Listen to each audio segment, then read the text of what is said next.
사상 최악의 폭염 속에서 그녀는 아버지를 잃었습니다. 도시는 타들어가고 있었고 하루에 수십 명씩 사람이 죽어나갔습니다.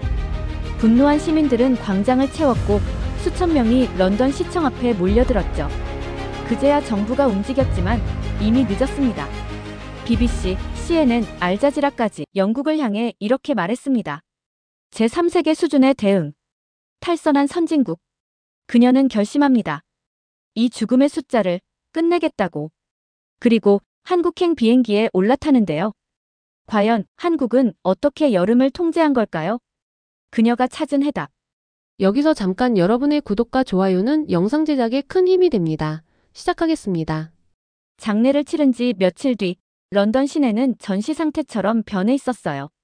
TV를 켤 때마다 뉴스 자막이 멈추질 않았고 하루에도 수십 명씩, 어떤 날은 한 도시에서 100명이 넘는 사람이 숨졌다는 소식이 흘러나왔죠. 화면 속엔 땀에 젖은 의료진들, 도로 위에 쓰러진 행인들, 냉방이 되지 않는 요양원에서 숨진 노인들의 이야기가 끊이지 않았어요.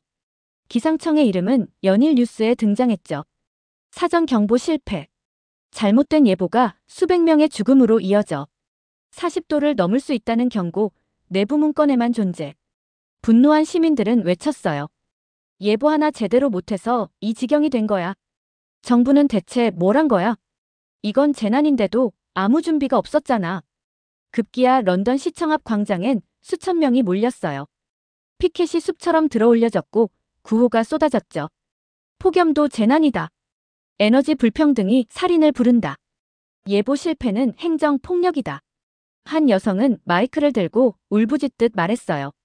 우리 엄마는 더워서 죽은 게 아니에요. 대비가 안 된 나라에서 죽은 거예요. 경찰은 바리케이드를 치고 시위를 통제했지만 분노한 함성은 점점 더 커져만 갔습니다. 기상청장은 결국 카메라 앞에 섰죠. 모든 예측이 비정상적 기후로 인해 무력화됐습니다. 우리는 더 정밀한 시스템을 구축할 것입니다. 하지만 그 말은 아무 위로도 되지 않았어요. SNS엔 기상청 해체, 폭염은 범죄 같은 해시태그가 번졌고 몇몇 공무원 집 앞엔 분노한 시민들이 모이기도 했죠. 에너지 부처 장관은 그땐 이렇게까지 더울 줄 몰랐다고 말했지만 여론은 이미 등을 돌린 뒤였어요. BBC, CNN, 알자지라까지도 제3세계 수준의 대응, 탈선한 선진국이라는 자극적인 헤드라인으로 이 사태를 보도했죠. 그리고 그 모든 뉴스의 중심에서 저는 아무 말도 할 수 없었어요. 왜냐하면 그 숫자 중 하나가 제 아버지였거든요. 아무도 이름을 기억해주지 않는 숫자. 뉴스 속 누적 사망자 412명이라는 그 숫자 안에 제 인생 전부가 들어있었어요. 그날도 기온은 39도를 넘었어요. 조금만 걷고 올게. 아버지는 그렇게 말하고 집을 나섰죠. 그게 마지막 인사일 줄은 정말 몰랐어요. 1시간이 지나도 돌아오지 않자 이상한 예감이 들었어요. 전화도 메시지도 아무런 반응이 없었죠. 전 물 한 병을 챙겨 들고 그대로 뛰어나가 공원을 거의 전력 질주하다시피 돌았고 벤치 옆 잔디밭에서 누군가 쓰러져 있는 걸 봤어요. 가까이 가보니 아버지셨어요. 셔츠는 땀에 흠뻑 젖어 있었고 아빠, 눈 좀 떠봐요. 맥박은 약했고 눈도 감은 채 반응이 없었죠. 손이 떨렸고 심장은 미친 듯이 뛰었어요. 전 999에 전화했고 구조대는 20분쯤 뒤에 도착했어요. 병원은 이미 지옥이었어요. 응급실은 열사병 환자로 가득했고 의료진은 지쳐 있었죠. 산소 포화도 78%, 혈압 계속 떨어져요. 빈 침대 없습니다. 그리고 간호사가 다가와 조용히 고개를 숙였죠. 안타깝게도 회복이 어려우셨습니다. 그날 밤 세상은 여전히 뜨겁고 사람들은 분노했지만 저는 아무 말도 하지 못했어요. 그냥 아버지의 사진만 바라보고 있었죠. 조용히, 아주 조용히. 사람들이 물었어요. 왜 아직도 영국은 폭염을 재난으로 인식하지 않느냐고. 왜 아직도 영국은 폭염을 재난으로 인식하지 않느냐고. 왜 에너지 불평등을 방치했냐고. 왜 사전 경보가 없었냐고. 하지만 저에게 그 질문들은 모두 너무 늦은 질문이었어요. 왜냐하면요. 저희 아버지는 이미 그 숫자 중 하나로 사라진 뒤였거든요. 장례식을 마치고 며칠 동안 저는 아무것도 하지 못했어요. 이불 속에 누워 아버지의 마지막 사진만 바라보다가 다시 뉴스 속 그래프를 들여다보고 다시 돌아와 그 사진을 쳐다보는 그 반복이었죠. 그런데 어느 순간 저는 이상한 질문 하나에 꽂혔어요. 왜 우리 아버지가 죽었을까? 단순히 운이 나빠서는 아니었어요. 제가 본 뉴스에선 그날 런던 중심부의 체감온도는 44도를 넘었고 병원 응급 대기 시간은 평균 2시간을 돌파했다고 했거든요. 이건 날씨 때문이 아니었어요. 그저 더웠던 게 아니라 준비가 없던 사회가 사람을 죽인 거였죠. 저는 노트북을 열었고 그날부터 하나하나의 죽음을 좌표 위에 올리기 시작했어요.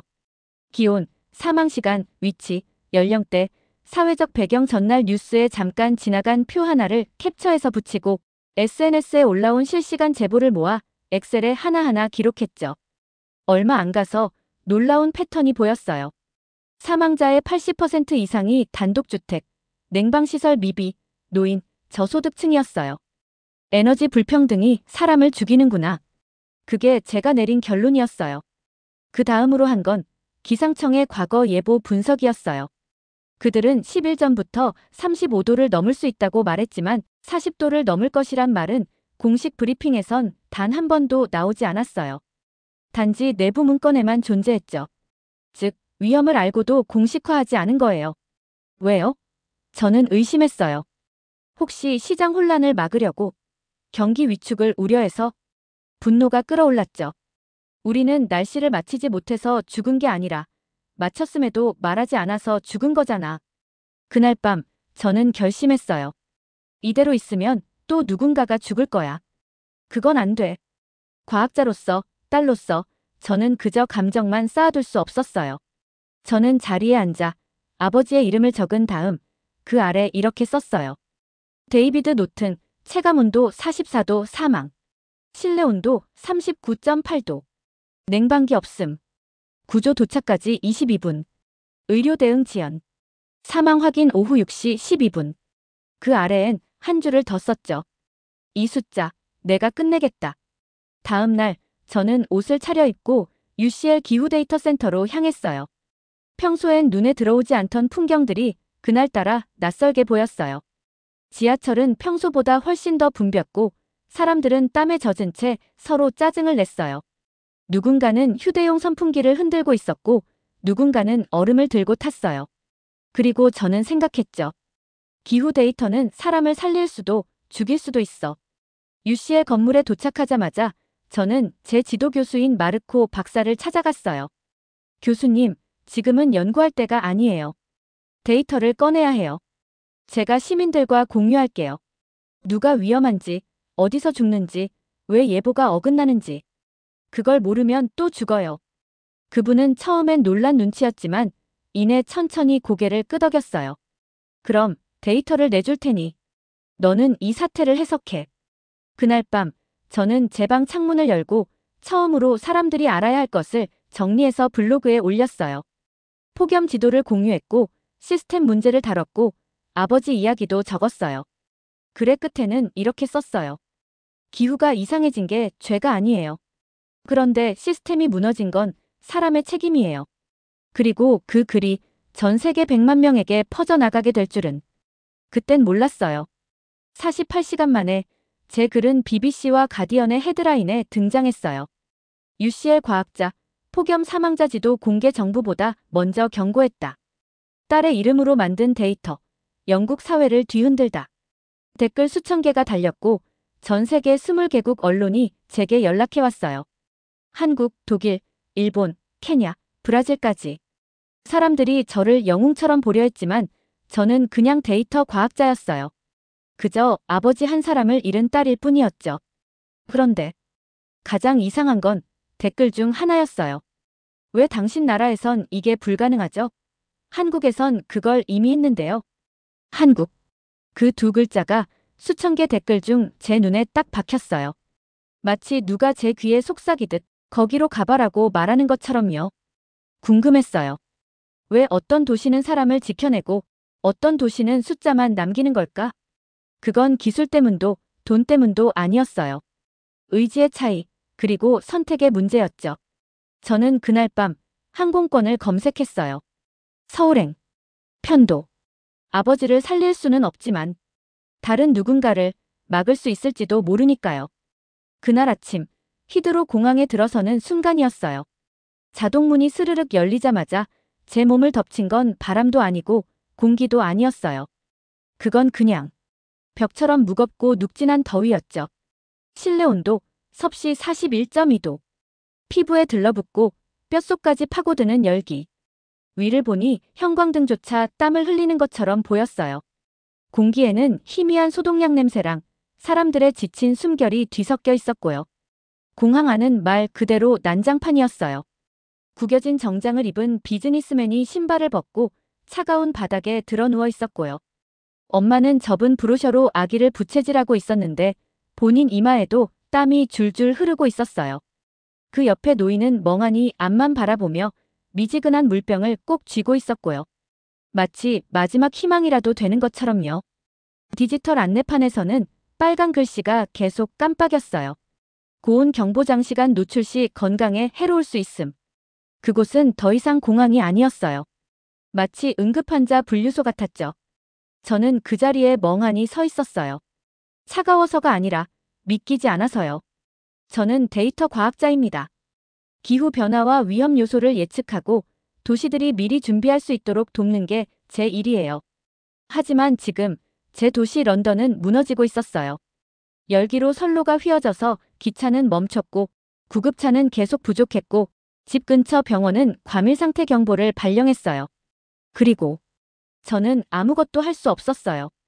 지식이 아무 소용없게 느껴질 때 이상한 죄책감이 찾아옵니다. 수많은 그래프, 시뮬레이션 경고들. 다 현실이 되는데 아무 효과도 없을 때. 그 죄책감이 쟤처럼 제 목에 걸려 있었어요. 그 순간 한 장면이 스쳐 지나갔어요. 잔디밭에 쓰러져 있던 아버지의 모습. 셔츠는 땀에 젖어 있었고 입가엔 말라붙은 열이 남아 있었죠. 그 열기가 지금 이 공항 바닥 위에도 고스란히 퍼져 있었어요. 저는 핸드폰을 꺼냈어요. 엄지는 허공에서 맴돌았고 뭘 찾아야 할지도 몰랐어요. 구조 상황, 뉴스, 혹은 그냥 누군가의 말 한마디. 그러다 한 문자가 눈에 들어왔어요. 대학교 시절 친구 민지에게서 온 거였어요. 한국은 지금 천국이야. 영상 하나가 첨부돼 있었어요.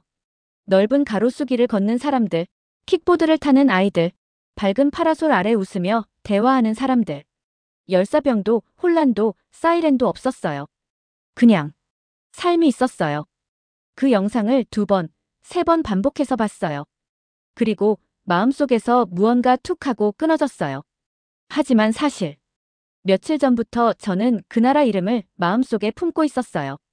댓글 속에서 처음 마주친 단어, 한국에선 이미 그걸 했다는 말. 처음엔 무심히 넘겼지만 지금은 계속 머릿속에서 떠나지 않았어요. 이게 어떻게 가능하지? 한국도 영국도 똑같은 지구, 똑같은 태양 아래 있어요. 같은 기후 위기를 겪고 있는 중이죠. 그런데 왜 한국은 이렇게 평온해 보이는 걸까요? 제 본능은 원래 남쪽으로 가려 했어요. 스페인이나 그리스로 가서 열 취약성 데이터를 모으려 했거든요. 그런데 그 영상이 머릿속에서 떠나질 않았어요. 이게 단순한 우연일까? 아니면 한국이 정말 무언가를 해낸 걸까? 저는 그 자리에서 모든 계획을 바꿨어요. 노트북을 닫고 항공권을 다시 예매했죠. 목적지 서울.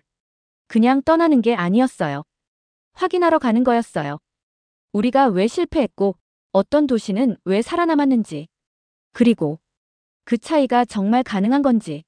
만약 가능하다면 그걸 내 눈으로 직접 보고 증명해야 했어요. 13시간의 비행 끝에 저는 인천국제공항에 발을 디뎠어요. 몸은 장시간 비행으로 뻣뻣했지만 제일 먼저 느껴진 건 시차가 아니라 공기였어요. 디지털 온도계는 섭씨 32도를 가리키고 있었어요. 분명 덥긴 했죠. 그런데 숨이 턱 막히는 그런 더위는 아니었어요. 가슴을 누르는 습기도 없었고요. 공기가 흐르고 있었어요. 살아있듯이 부드럽게. 터미널 안으로 걸어 들어가자 따뜻한 이불처럼 부드러운 냉기가 저를 감쌌어요. 뭔가 너무 조용했어요. 이상할 정도로요. 형광등은 깜빡이지 않았고 바닥은 반짝였고 깔끔한 제복을 입은 직원들이 조용한 미소와 장갑 낀 손으로 승객을 도와주고 있었어요. 모든 게 작동하고 있었어요. 고장난 에스컬레이터도 없고 끊기는 방송도 없고 땀 흘리며 줄 서서 소리 지르는 사람도 없었어요. 그냥 움직임의 흐름. 부드럽고 깨끗하고 마치 연출된 것처럼 자연스러운 리듬이 있었어요. 그 순간 저는 멈춰 섰어요. 그저 가만히 서서 느꼈어요. 단지 공기가 시원해서가 아니었어요. 고요함. 그리고 당연함. 그게 저를 멈추게 했어요. 런던에서는 더위가 오면 늘 혼돈이었어요. 사람들은 허둥대고 시스템은 멈추고 감정은 폭발했죠. 그런데 여기선 32도인데도 아무 일도 아닌 것처럼 보였어요. 어떻게 이럴 수가 있을까요? 그냥 에어컨이 작동하는 것만으로 이렇게 놀랄 수 있다니. 저는 창피했어요. 그리고 이내 화가 났어요. 런던에서는 사람들이 더위에 지쳐 지하철에서 쓰러지고 노인들이 덥고 답답한 집안에서 혼자 세상을 떠나기도 했어요. 그런데 여기선 같은 지구 위 다른 곳에선 더위를 미리 이겨내고 있었어요. 운이 좋아서가 아니라 준비했기 때문이에요.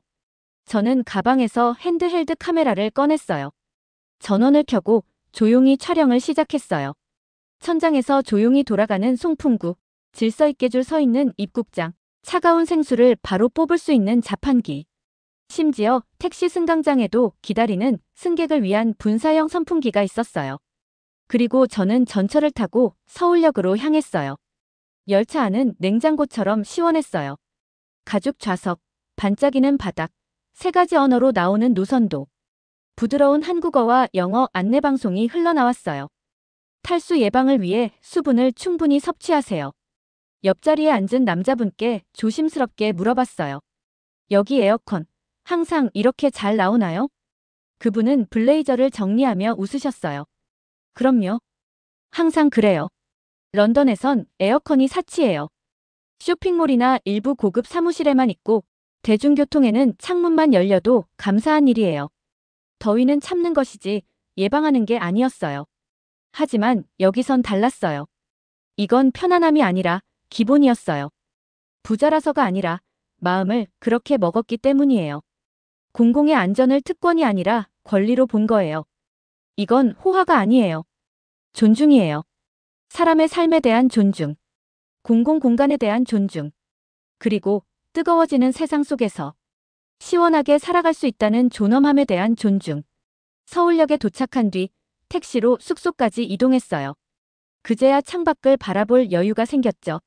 솔직히 말하면 별일 없이 지루하게 지나갈 줄 알았어요. 긴 도로, 막히는 차, 그냥 익숙한 도심 풍경일 거라고 생각했죠. 복잡한 교차로에 가까워질 무렵 택시가 속도를 줄이더니 창밖에 낯선 풍경이 보였어요. 태양이 점점 더 강하게 내리쬐는 그 순간 보도 옆에 세워진 가느다란 기둥들에서 넓은 패널들이 날개처럼 펼쳐지기 시작한 거예요. 정확하고 천천히. 그늘이 길게 드리워졌고 지나가는 사람들 위로 시원한 그림자가 생겼어요. 그런데 아무도 놀라지 않았어요. 매주 화요일처럼 당연한 일인 것처럼요. 택시기사님은 50대쯤 되어 보였고 반사 선글라스를 끼고 계셨어요. 제가 멍하니 쳐다보는 걸 보고는 웃으면서 말씀하셨어요. 더우면 자동으로 나와요. 태양열로 돌아가죠. 거리 그늘막이요? 제가 물었어요. 기사님은 고개를 끄덕이셨어요. 아줌마들, 애들. 쓰러지면 안 되잖아요. 전 그 순간 아무 말도 할 수가 없었어요. 진짜 비현실 같았거든요. 런던에서는 여름이면 보도가 프라이팬이 돼요. 저도 출근길에 신발 밑창이 거의 녹아본 적이 있었어요. 도시는 그냥 어깨만 으쓱하죠. 날씨가 좀 덥네요. 그게 끝이에요. 그런데 여기선 보도에 인프라가 있었어요. 멋부리 기용도 아니고 사치도 아니고 사람을 위한 거였어요. 다시 창밖을 보니까 다른 것도 보이기 시작했어요.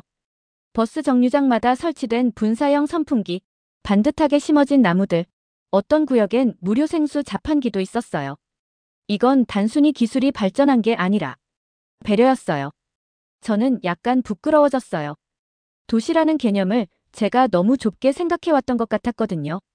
호텔에 도착해서 체크인한 뒤 시차를 좀 풀 겸 밖으로 나가봤어요. 해는 아직 높았지만 땀이 나지 않았어요. 건물 사이로 시원한 바람이 흘렀고 저는 작은 골목 안으로 걸어 들어갔어요. 빵집, 구두 수선집, 한 명 겨우 들어갈 정도 크기의 휴대폰 케이스 가게. 정말 조그맣고 소박한 가게들인데 에어컨이 전부 제대로 돌아가고 있었어요. 그럭저럭 시원한 수준이 아니었어요. 차가운 공기. 피부에 닿으면 소름이 살짝 돋을 만큼의 건조하고 시원한 냉기. 심지어 옷장만 한 크기의 휴대폰 수리부스 안에도 작은 에어컨이 켜져 있었어요. 편의점에서 병차 하나를 사서 그늘 벤치에 앉았는데요. 이 도시는 더위와 싸우는 느낌이 아니었어요. 이미 이긴 도시 같았어요. 그리고 그 순간 확실히 느꼈어요. 이건 그냥 군데군데 기술을 끼워 넣은 도시가 아니었어요. 전체가 연결된 시스템이었어요. 위기에 미리 반응하도록 설계된 살아있는 도시의 움직임이었어요. 기차역부터 보도, 자판기부터 동네 상점까지 모든 게 하나의 목표를 향해 있었어요. 사람을 지킨다. 사람이 안전하게 움직일 수 있게 한다. 이건 혁신이 아니었어요. 확장된 공감이었어요. 기술에 이런 질문이 담겨 있었던 거죠. 시민이 살아남기 위해 필요한 게 뭘까? 그리고 잘 살기 위해선 또 뭐가 필요할까? 런던에선 이런 걸 미래 기술이라고 부르지만 여기선 그냥 화요일이에요. 서울 도착 이틀째 아침, 저는 여의도에 있는 기상청 산하도시기후 예측센터를 찾았어요. 박정우 과장을 만나기 전 이 도시가 기후를 어떻게 읽고 있는지 그걸 제 눈으로 먼저 확인하고 싶었거든요. 센터는 겉보기엔 조용했지만 안으로 들어가자 공기는 완전히 달라졌어요. 천장부터 발끝까지 데이터가 흐르고 있었어요. 대형 모니터에는 서울 전역의 체감온도, 지표 복사열, 습도, 도심 풍속, 심지어 공공 그늘막 개폐 상태와 에너지 소모량까지 실시간으로 표시되고 있었어요. 이건 초단기 열섬 예측 시스템입니다. 밀도 높은 도시구조에서 3시간 뒤 가장 위험한 구역을 선별하죠. 센터 책임연구원이 화면을 넘기며 말했어요. AI가 교통 흐름, 고령 인구 밀도, 냉방 사각지대를 종합해 자동 대응 시나리오를 생성해요. 민간 택시, 응급 이송, 쉼터 자동 개방까지 연결돼 있죠. 전 한동안 아무 말도 할 수 없었어요. 제가 만든 열사병 지도의 빨간 점들, 그건 그냥 사후 기록이었어요. 하지만 이건 사전 예측이었고 생존의 설계도였어요. 이런 시스템, 런던에도 설치할 수 있어요. 기술이 없어서가 아니라 설계하지 않았을 뿐이죠. 그 말에 갑자기 가슴이 서늘해졌어요. 데이터는 이미 존재했고 위험도 이미 계산됐지만 그걸 사용할 의지가 없었을 뿐이라는 것. 숫자는 거짓말을 하지 않아요. 하지만 숫자를 읽지 않는 사람들 앞에선 진실은 늘 뒷순위로 밀려나죠. 책상 위에 놓인 그래프 한 장. 서울 전역의 체감온도 변화 곡선이 정류장, 학교, 병원 주변에서 미세하게 낮아진 구간을 보여주고 있었어요. 그게 단순한 곡선이 아니라는 걸 저는 알아요. 누군가가 더 오래 숨을 쉴 수 있었다는 증거죠. 런던에선 보지 못했던 선이었어요. 그날 오후, 저는 짐작했어요. 서울이 특별해서가 아니라 서울은 데이터를 믿는 도시였다는 것. 그리고 저는 그 믿음을 이제 제 도시에도 가져가야겠다고 결심했어요. 저는 이어서 서울시청에 도착했어요. 도심 한가운데 세워진 유리로 된 매끈한 건물이었죠. 로비 안은 조용하지만 분주했어요. 공무원들이 빠르게 걸어다니고 디지털 스크린에서는 공공정보들이 연속으로 넘어가고 여권 갱신부터 정책 상담까지 다양한 이유로 시민들이 오가고 있었어요. 제가 이곳에 온 이유는 서울시 기후탄력성부서 박정우 과장님을 만나기 위해서였어요. 젊은 직원 한 분이 저를 맞이해 주셨고 넓은 복도를 지나 5층 구석에 있는 사무실로 저를 안내했어요. 문이 열리는 순간 얼굴을 스치는 시원한 냉기. 마치 구름 속으로 들어가는 것 같은 기분이었어요. 박 과장님은 자리에서 일어나 반갑게 악수를 건네셨어요. 런던에서 오셨죠? 여긴 완전 딴 세상 같으실 거예요. 그리고 한쪽 벽에 설치된 모니터들 옆 둥근 회의 테이블을 가리키며 웃으셨어요.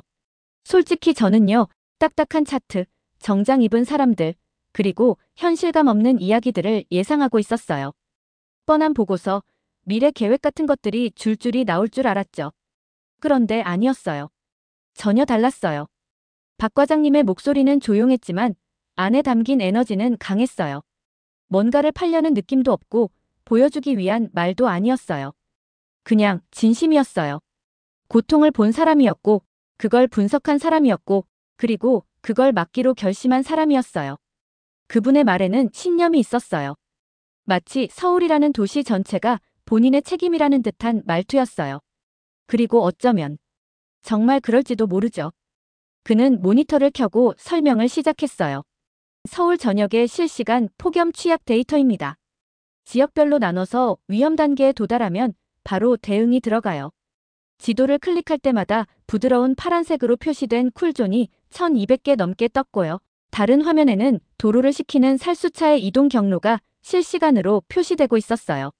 사람이 많이 몰리는 지역일수록 집중적으로 관리되더라고요.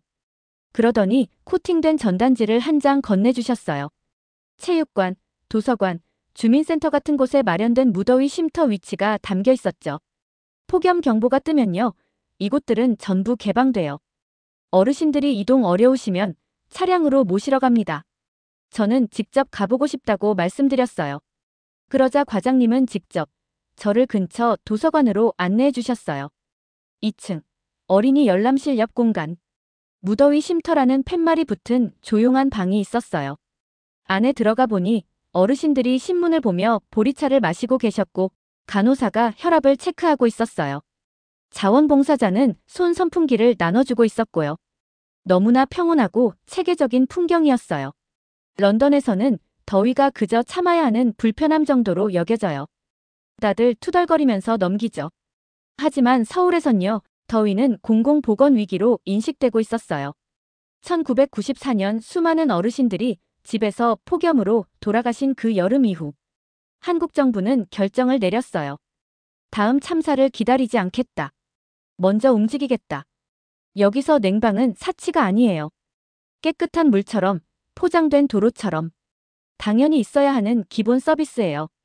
관리되고 유지되고 해마다 개선되는 시스템이죠. 그 결과는 단지 사망자 수가 줄었다는 게 아니에요. 도시가 사람을 보고 있다는 느낌. 존엄함이 도시 설계 안에 들어가 있다는 확신. 그리고 무엇보다 정책은 재난을 기다리지 않아요. 그 전에 이미 막고 있어요. 그날 저녁 저는 서울에서 가장 붐비는 거리 중 하나인 명동을 걸었어요. 해는 이미 건물 너머로 사라졌지만 거리는 여전히 빛나고 있었어요. 뷰티 스토어, 길거리 음식점, 오락실 위로 네온 사인이 부드럽게 깜빡이고 있었고요. 날은 여전히 더웠지만 사람들은 모두 편안하게 움직이고 있었어요. 그늘 벤치에 앉아 가족끼리 아이스크림을 나눠 먹는 사람들, 분사팬 아래에서 셀카 찍으며 웃는 10대들, 자동 그늘막 아래 신발을 벗고 앉아 손 선풍기를 돌리는 노부부들, 이어폰을 낀 조깅하는 사람들도. 얼굴엔 땀 한 방울 없었고 그 누구도 힘들어 보이지 않았어요. 쓰러지는 사람도 없고 불평하는 목소리도 없었어요. 그리고 놀랍게도 공기가 숨 쉴 수 있을 만큼 맑았어요. 그 순간 갑자기 머릿속에 런던이 떠올랐어요. 아무 예고도 없이요. 지난 여름 폭염 속에서 우리 집에서 세 번째 집에 살던 할머니가 의식을 잃은 채 발견됐던 기억. 버스 안 유모차에서 땀에 흠뻑 젖은 채 울던 아이와 그 아이를 전단지로 부채질하던 엄마. 그리고 제 친구 레일라. 싱글맘인 그녀는 스튜디오 원룸 한쪽을 겨우 식히는 작은 선풍기 하나를 사느라 2주치 월급을 썼어요. 가슴이 탁 막히는 느낌이 들었어요. 눈앞에 이 편안한 풍경과 머릿속에 그 고통스러운 장면들이 충돌하면서 속이 뒤집히는 것 같았어요. 이건 단지 기후 문제가 아니었어요. 선택의 문제였어요. 호텔로 돌아와 창가에 앉아 아래를 내려다봤어요. 불빛이 흐르는 인도를 바라보며 노트북을 열었어요. 화면엔 피곤하지만 집중한 제 얼굴이 비쳤죠. 그리고 글을 쓰기 시작했어요. 단순한 데이터나 인터뷰가 아니라 진실을 쓰기 시작했어요. 이건 에어컨 얘기가 아닙니다. 첫 문장은 그렇게 시작했어요. 이건 우선순위에 대한 이야기입니다. 쿨링 쉘터, 분사 시스템, 스마트 그늘막, 그늘진 보도까지. 그 모든 걸 적었지만 무엇보다 중요하게 쓴 건 의도였어요. 어딘가에서 누군가가 이렇게 말한 거예요. 이제 그만. 더 이상 불필요한 희생은 없도록. 더 이상 변명은 없도록. 한국이 시원해진 건 운도 아니고 부도 아니고 특별한 날씨 덕도 아니었어요. 그건 결정이었어요. 나이, 소득, 사는 곳과 상관없이 어느 누구도 더위 때문에 고통받거나 목숨을 잃지 않게 하겠다는 선택. 생존이 개인 지갑에 달린 일이 아니라 사회 전체의 책임이라는 확신이었어요. 기술은 이미 있고 데이터도 분명하고 정책도 나와 있어요. 그 차이를 만드는 건 지식이 아니라 의지예요. 서울에서 제가 본 건 단순한 기술이 아니었어요. 도덕적인 선택이었고 그 선택이 인프라를 통해 현실이 된 거였어요. 그늘로, 차가운 공기로, 그리고 사람을 향한 존엄으로 약속이 지켜지고 있었어요. 그리고 그 순간 저는 확실히 깨달았어요. 런던이 부족한 건 기술이 아니에요.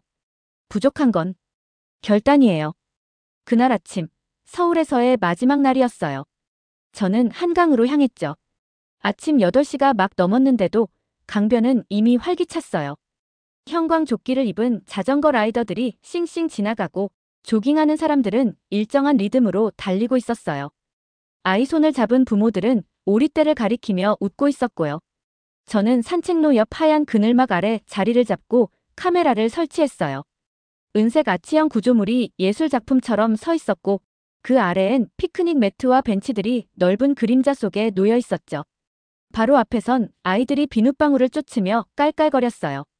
어떤 여자아이는 맨발로 잔디를 달렸고 두 갈래 머리가 통통 튀었어요. 보기엔 평범한 여름 아침처럼 보였지만 그날 기온은 섭씨 33도였어요. 제 옆 벤치엔 얇은 린넨 셔츠를 입고 버킷햇을 쓴 어르신이 앉아 계셨어요. 그분이 미소를 지으며 물으셨어요. TV 촬영하세요? 기후 관련 영상이요. 제가 대답하자 그는 고개를 끄덕이며 보온병에서 물을 한 모금 마셨어요. 그러곤 조용히 말씀하셨어요. 예전엔 여름이 정말 지옥 같았죠. 90년대에 이웃 한 분이 더위에 집안에서 그대로 쓰러져 돌아가셨어요. 그는 물가를 바라보며 다시 말했어요. 이젠 손주들이 열사병이 뭔지도 몰라요. 그 말을 듣는 순간 제 목이 콱 막히는 느낌이었어요. 단어보다 그 말투, 그 안도의 기색이 더 크게 다가왔죠. 감사함. 그리고 다행이라는 표정. 저는 눈물을 꾹 참고 녹화 버튼을 눌렀어요. 며칠 뒤 저는 다시 런던에 도착했어요. 비가 내리고 회색 하늘. 평소와 다를 것 없는 일상. 하지만 저는 예전 같지 않았어요. 그날 밤 서울에서 찍은 장면들을 편집했어요. 스마트 그늘막, 안개 분사기, 시원한 보도, 그리고 강변에서 만난 어르신의 말까지. 영상의 제목은 이렇게 지었어요. 스스로를 식힌 도시. BBC 기후 코너에서 그 영상이 나간 지 일주일도 안 돼서 제 메일함이 폭발했어요. 아이를 키우는 부모들, 간호사, 버스기사, 시의원, 심지어 초등학교 교장까지. 누군가는 이렇게 썼어요. 왜 우리는 안 돼요? 또 다른 사람은요? 당신이 보여줬어요. 가능하다는 걸. 단 2주 만에 런던시는 시범 냉방 쉼터 계획을 발표했고 국회에선 공공냉방 지원 관련 토론이 열렸어요. 프랑스, 스페인, 일본, 아랍권, 남미 신문들까지. 제 글을 번역해서 실었죠.